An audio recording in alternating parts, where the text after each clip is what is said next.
Everyone, welcome to commerce lectures. I am Neha. आज हम करेंगे क्लास 11 बिजनेस स्टडीज एंड इसमें टॉपिक हम करने वाले हैं शेयर्स क्या होते हैं, इक्विटी शेयर्स क्या होते हैं एंड फीचर्स क्या है इक्विटी शेयर्स के। एंड गाइज, ये जो नोट्स हैं अगर आप सभी को चाहिए तो डिस्क्रिप्शन में लिंक मिल जाएगा, वहां से ऐप इंस्टॉल करो और ये नोट्स आप परचेज वहां से कर सकते हैं। देखो चलो आज अब शेयर्स पे आते हैं। शेयर्स पढ़ते हैं क्या होता है। सपोज आपकी एक कंपनी है, उसमें आपको पूरे 10 करोड़ रुपए चाहिए, तो आप अकेले अरेंज नहीं कर पा रहे हो। आपने लोगों को बोला कि भाई आओ मेरी कंपनी में पैसा लगाओ 1-1 लाख रुपए, ठीक है। तो ऐसे ही लोगों ने किया, आपने छोटे छोटे हिस्से बना दिए यहाँ पे अपने 10 करोड़ के, सबने 1-1 लाख रुपए लगा दिए आपकी कंपनी में आके लोगों ने। तो क्या हुआ, वो जो 1 लाख रुपए था, एक छोटा सा हिस्सा आपके इस पूरे पैसे का, वो कहलाएगा share. Smallest unit in which honours capital of a company is divide. Smallest unit यानी सबसे छोटी यूनिट, ऑनर्स कैपिटल यानी ये जो पूरी कैपिटल है, पूरा पैसा है, इसका जब एक छोटा सा हिस्सा देखा जाएगा जो 1 लाख रुपए होगा, वो क्या कहलाएगा, शेयर। या फिर एक और डेफिनेशन है, shares means share in the share capital of A company. Share capital क्या हो गई, ये टोटल पैसा। इस टोटल पैसे में से एक जो छोटा सा हिस्सा होगा, छोटा सा शेयर होगा, वो कहलाएगा आपका शेयर। वैसे शेयर्स होता क्या एक्चुअली में, दिखता कैसा है, आप लोग सब सोचते होंगे, क्योंकि जब मैं स्कूल में थी मैं भी ये सोचती थी ऐसा कैसा होता है, पैसा ही है, पैसे का रेट कभी कम हो जाता है कभी ज्यादा होता है। तो शेयर्स एक सिर्फ एक टुकड़ा जैसा होता है, एक कागज का टुकड़ा या कागज या डॉक्यूमेंट होता है जो कि इस कंपनी का मालिक आपको देगा। और कब देगा, जब आप उसे वो 1 लाख रुपए दोगे तो उस कागज में ये लिखा होगा कि भाई तुम फलाना आदमी हो और तुमने मेरी कंपनी में 1 लाख रुपए पैसा लगाया है, इसके बदले तुम्हें मैं ये कागज का टुकड़ा दे रहा हूं, ये शेयर्स का सर्टिफिकेट दे रहा हूं। बस ये प्रूफ होता है इस बात का और कुछ नहीं। सो कंपनी ये 2 टाइप के शेयर्स इश्यू करती है, इक्विटी शेयर्स और preference shares.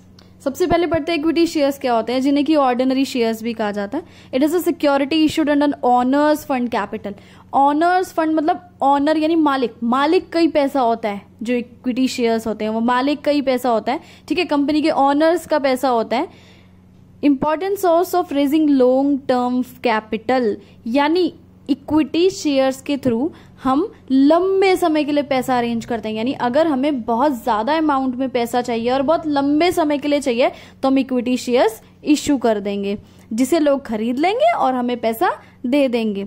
Equity share holders are the owners of the company. ये कंपनी के मालिक होते हैं। कंपनी के मालिक क्यों हुए, क्योंकि भाई उन्होंने कंपनी में पैसा लगाया और जिसका पैसा उसकी कंपनी।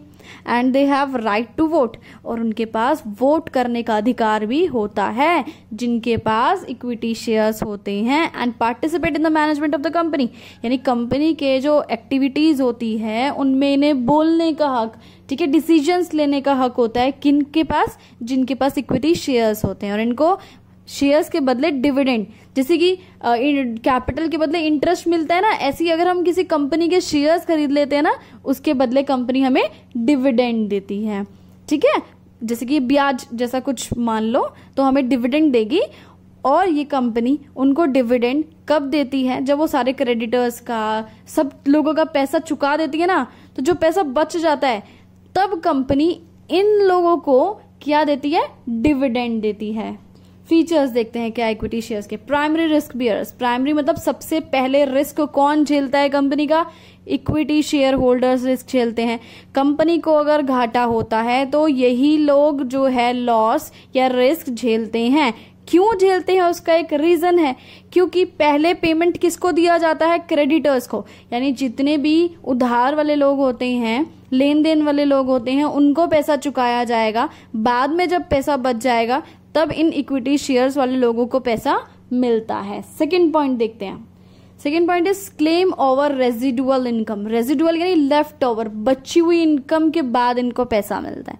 सो इक्विटी जो शेयर होल्डर होते हैं, यानी जिनके पास इक्विटी शेयर्स होते हैं, उनको पैसा या इनकम कब मिलती है, जब क्या होता है, क्रेडिटर्स को पैसा दे दिया जाता है सारा, आउटसाइडर्स को पैसा दे दिया जाता है, प्रेफरेंस शेयर होल्डर्स वालों को पैसा दिया जाता है। यानी सबके पैसे चुकाने के बाद जब थोड़ा बहुत पैसा बचता है वो किसको मिलता है, इक्विटी शेयर होल्डर्स को पैसा मिलता है।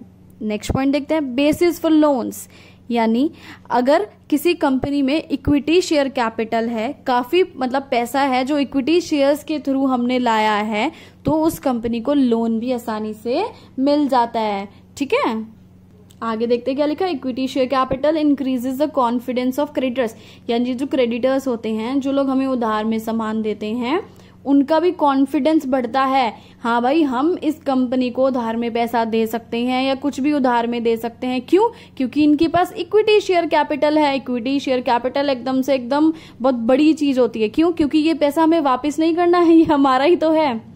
Next is control.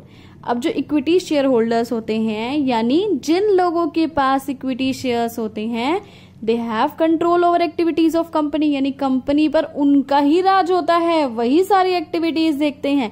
They have right to cast vote, उनके पास वोटिंग राइट्स भी हो सकते हैं, वो वोट भी दे सकते हैं। And select board of directors, और जब बोर्ड ऑफ डायरेक्टर्स चुने जाते हैं तो वो लोग बीच में बोल सकते हैं और वोट दे सकते हैं। Next is dividend. डिविडेंड मैंने बताया था क्या होता है। हमने शेयर्स खरीदे, शेयर्स के बदले जो हमें पैसा मिलता है हर साल, वो डिविडेंड कहलाता है। तो इक्विटी शेयर होल्डर्स को फिक्स डिविडेंड नहीं मिलता है, कभी बिल्कुल भी नहीं मिलता है और कभी बहुत ज्यादा मिल जाता है। Next is pre emptive right. इसका क्या मतलब है? इक्विटी शेयर होल्डर्स के पास प्री एम्प्टिव राइट होता है और ये कंपनीज एक्ट में लिखा है कि उनको देना ही देना है ये हक। अब ये होती क्या है राइट? ये राइट है, इसका मतलब है कि जब भी कंपनी इक्विटी शेयर्स इश्यू करेगी, यानी और शेयर्स इश्यू करेगी और पैसा लाएगी, तो सबसे पहले कंपनी को क्या करना है, ये शेयर्स जाके एग्जिस्टिंग शेयर होल्डर्स, यानी जो ऑलरेडी जिनके पास इक्विटी शेयर्स हैं, पहले उनके पास जाना है और उनको बोलना है क्या तुम और शेयर्स लेना चाहोगे। अगर वो बोलते हैं हाँ तो उनको दे दो, अगर वो बोलते हैं ना कि हमें नहीं चाहिए तो आप किसी और को दे दो। लास्ट पॉइंट है आपका इररिडीमेबल नेचर। इसका क्या मतलब है कि कंपनी को जो भी पैसा है वो रीपे नहीं करना है, डज नॉट, यानी नहीं करना है पैसा वापस। इक्विटी शेयर्स वालों का पैसा वापस नहीं करना है। अब देखो कब तक नहीं करना है। The money is paid only at the time of winding of company. Winding up का मतलब है जब कंपनी बिल्कुल बंद हो रही है, उसका बिल्कुल खत्म कर रहे हैं हम कंपनी, सिर्फ उस केस में हम इक्विटी शेयर्स वालों को उनका पैसा वापस करेंगे जो हमने 1-1 लाख रुपए उठाया था। वरना जब तक कंपनी रहेगी हम उसका पैसा वापस नहीं करेंगे, वो पैसा अपना ही मानेंगे। इसके बाद वीडियो खत्म हुआ। Thanks for watching the video. Please like share subscribe.